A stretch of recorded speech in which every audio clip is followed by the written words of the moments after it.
Bonsoir à toutes et à tous. Dans 15 minutes, c'est dans l'air avec Axel de Tarlé.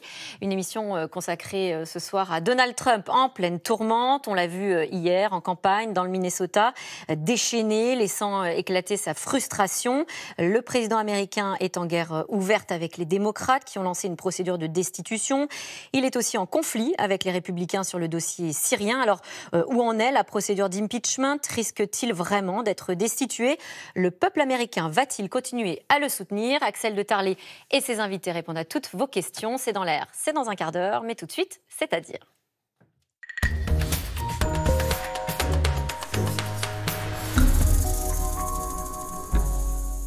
Bonsoir Christelle Pangrazi. Bonsoir. Vous êtes rédactrice en chef adjointe à 60 millions de consommateurs. À chaque rentrée, à chaque changement de saison, les Français se ruent sur les compléments alimentaires pour renforcer les défenses immunitaires, pour lutter contre les baisses de forme, pour améliorer le sommeil. Sauf que ce n'est pas sans risque. Vous nous révélez dans une enquête qui vient de paraître dans votre hors-série que c'est même parfois dangereux. Et c'est d'autant plus inquiétant que les Français sont de très gros consommateurs de compléments alimentaires. Alors ils sont les premiers en Europe. Nous sommes les premiers à consommer des compléments alimentaires, comme nous sommes les premiers à consommer des antidépresseurs. On voit des chiffres en 10 ans, le nombre de consommateurs qui a carrément doublé. On achète énormément de boîtes de compléments alimentaires, 150 millions de boîtes par an. Qu'est-ce qui explique cet engouement particulier ? Oui, c'est un marché énorme, c'est 1,92 milliard d'euros. Donc pour les industriels et les laboratoires, c'est un marché énorme. Qu'est-ce qui explique cet engouement ? En France, on aime avaler des médicaments. On est les premiers consommateurs d'antidépresseurs, donc c'est sans doute une des raisons. Et puis c'est très rassurant de se dire « Oh là là, je vais manquer de choses, donc je vais en rajouter ». Mais en fait, c'est totalement faux. Et on pense que ça nous aide à passer l'hiver.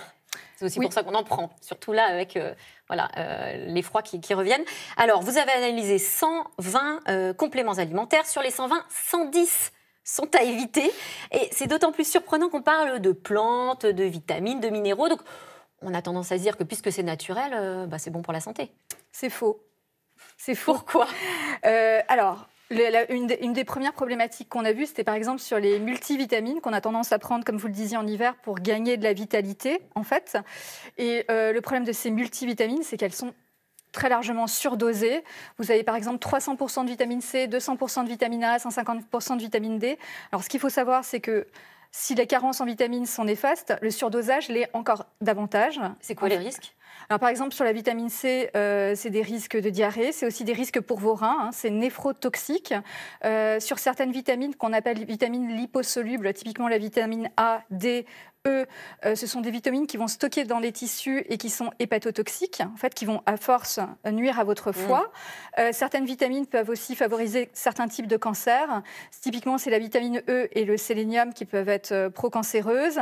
La vitamine E chez les fumeurs peut favoriser les cancers, la bêta-carotène peut favoriser le cancer du poumon. Oui, bêta-carotène, c'est ce qui est vitamine A, c'est vitamine ça A, qui peut favoriser le cancer du poumon. Donc on est vraiment dans des problèmes de surdosage par rapport à ces vitamines et on a l'effet inverse de celui escompté, c'est-à-dire qu'on veut gagner de la vitalité et pour éliminer toutes ces vitamines, le corps va se fatiguer davantage et va s'oxyder. Donc, c'est-à-dire on a l'effet inverse. En clair, en fait, on se fatigue. On se fatigue. Vous avez testé des produits aussi sans additifs du type, gelée royale, propolis, même la spiruline dont on entend beaucoup parler, qu'on voit à l'écran, c'est une microalgue qui est parée de toutes les vertus. Est-ce que on est rassuré là-dessus ? Non, prudence. Aussi. Extrême prudence, par exemple, sur la spiruline, typiquement. Nous avons vu des problèmes. Alors, la spiruline, on la prend surtout pour se détoxifier, pour se régénérer et surtout détoxifier. Ou la chlorelle aussi, qui est une autre microalgue. Et en fait, ce qu'on a pu constater, c'est que certaines de ces microalgues pouvaient être chargées en métaux lourds. Donc, en fait, on pense se détoxifier et on rajoute des métaux lourds et typiquement de l'arsenic à son organisme. Ça passe, c'est toléré par la réglementation ? Alors, justement, sur le problème de la réglementation, il se trouve que ces produits dépendent de la réglementation de l'alimentation. Oui, vous dites c'est la même réglementation que les jambons ou les bananes. Tout à fait, c'est la même réglementation. Donc, en termes de mise sur le marché, tout le monde peut mettre un complément alimentaire sur le marché. C'est pas vérifié.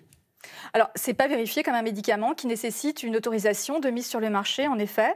Et donc, nous, à 60 millions de consommateurs, on demande vraiment une révision de la réglementation, une révision dans les dosages, mais aussi une révision dans l'étiquetage.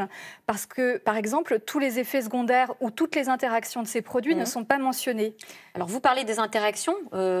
Elles existent et elles sont nombreuses, aussi sur des produits qui apparaissent comme ça totalement inoffensifs. Alors, elles sont extrêmement nombreuses, les interactions. On ne s'en doute pas comme ça. Non. On a l'impression que c'est des petits bonbons qu'on avale. Les interactions sont très nombreuses. Vous prenez de la levure de riz rouge. Si la levure de riz rouge est couplée avec des médicaments qu'on prend déjà contre le cholestérol, alors la levure de riz rouge, pardon, on la prend contre le cholestérol. Mais si vous la couplez déjà à un médicament qu'on prend contre le cholestérol, ce que font certains consommateurs, en fait, cela peut nuire à vos muscles et apporter de la toxicité à vos muscles. Notre corps est fait de muscles. Il y en a partout, autour du cœur, autour de nos organes. Enfin, donc, pareil, on évite. Il y a d'autres interactions. Donc, il y a le pamplemousse. On en entend beaucoup parler. Typiquement, le pamplemousse et le millepertuis qui peuvent inhiber certains traitements contre le cancer et contre le VIH, qui peuvent aussi inhiber l'effet de la pilule contraceptive. Le gingembre également. Le ginkgo biloba, qui peut inhiber le traitement de certains traitements anticoagulants. Donc, les interactions sont extrêmement nombreuses, de même que les effets secondaires. Par exemple, c'est le cas de la mélatonine, qui est... Oui. Je fais pour le coup une précision sur la mélatonine. C'est un produit qui est vendu de plus en plus en France, 1,5 million de boîtes vendues par an, mais depuis très peu de temps, puisqu'il y a, c'est un produit qui est récent. Vous avez d'ailleurs consacré plus d'une double page dans votre dossier sur le sommeil. Et on va le voir, il y a des petits smileys, des sortes de notes qui permettent de savoir si les produits sont recommandés ou pas. Et alors là, on déchante, puisque à la page sommeil, on voit qu'il y a très peu de boîtes de mélatonine qui sont recommandées. Alors, comme vous le disiez très justement, c'est un produit qui est nouveau et c'est le produit star qu'on trouve pour favoriser le sommeil. Alors, dans les produits que nous avons testés, étudiés, il se trouve que les dosages de mélatonine étaient à 1,95 mg. À partir de 2 mg, la mélatonine est considérée comme un médicament. La mélatonine n'est pas anodine. Alors, je le redis, ce n'est pas anodin. Et en fait, la mélatonine peut vraiment casser les rythmes veille-sommeil chez des sujets qui n'en ont pas besoin. Vous parlez même d'effets secondaires. Alors, effectivement, il y a des effets secondaires très importants, des nausées, des vomissements, des maux de tête. On peut sentir des vertiges. L'ANSES a déjà fait des alertes sur la mélatonine.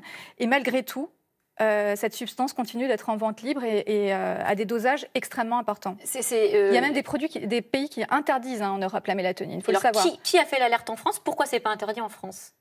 Alors, c'est l'ANSES qui a fait des alertes, qui a fait des recommandations en disant attention. C'est l'autorité nationale de sécurité sanitaire, alimentaire. D'accord. Et qui a dit attention, fais attention sur la mélatonine, il faut la prendre vraiment avec parcimonie et que dans les cas où on en a besoin. Aujourd'hui, on sait que seuls les sujets de plus de 50 ans ont peut-être besoin parce le corps en sécrète moins. En ça, ça ne présente aucun intérêt. Alors pareil, sur les boîtes des médicaments, toutes ces recommandations d'usage, toutes ces mises en garde, tous les effets secondaires, toutes les interactions, rien n'est indiqué. Donc on prend ça, on a l'impression que ça n'a aucun effet. Oui. En fait, quand on prend des compléments alimentaires, on a l'impression qu'on est dans du gagnant-gagnant. On se dit gagnant parce que il y a une forme d'innocuité, c'est pas grave, c'est des plantes, c'est des remèdes de grand-mère. Et c'est en libre service. Exactement. Et gagnant parce qu'en même temps, c'est la caution scientifique, c'est vendu en pharmacie. Alors c'est faux. Il y a une innocuité. En fait, ces compléments alimentaires peuvent être extrêmement... Oui, ce n'est pas de la médecine douce. Exactement, ces compléments alimentaires peuvent être dangereux. Et par ailleurs, quant à l'efficacité scientifique, elle n'a jamais été prouvée. Alors, ça, c'est aussi un point très important, parce qu'on lit sur les boîtes, on va perdre 10% de tour de taille, on va doubler nos défenses immunitaires. Alors quoi, c'est faux ? Alors, en fait, les fabricants font leurs études sur des sujets sains.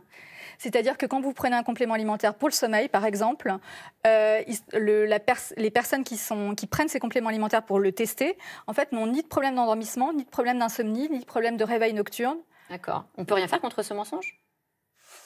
C'est pas un mensonge, on vous dit que juste ça a marché. Sur quelques personnes. Voilà, qui n'avaient pas de problème au départ. Est-ce que vous demandez un changement de législation ? Oui. Complètement.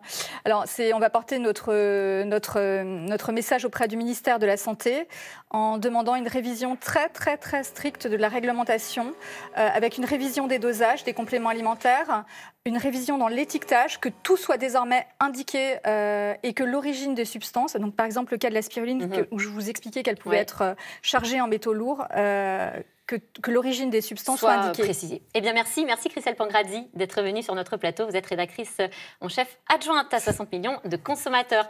Tout de suite, c'est dans l'air avec Axel de Tarlé qui revient ce soir sur le comportement de Donald Trump en pleine tourmente. On l'a vu hier en campagne dans le Minnesota, déchaîné, laissant éclater sa frustration. C'est dans l'air est intitulé ce soir « Destitution, Trump en furie ». Bonne émission à vous.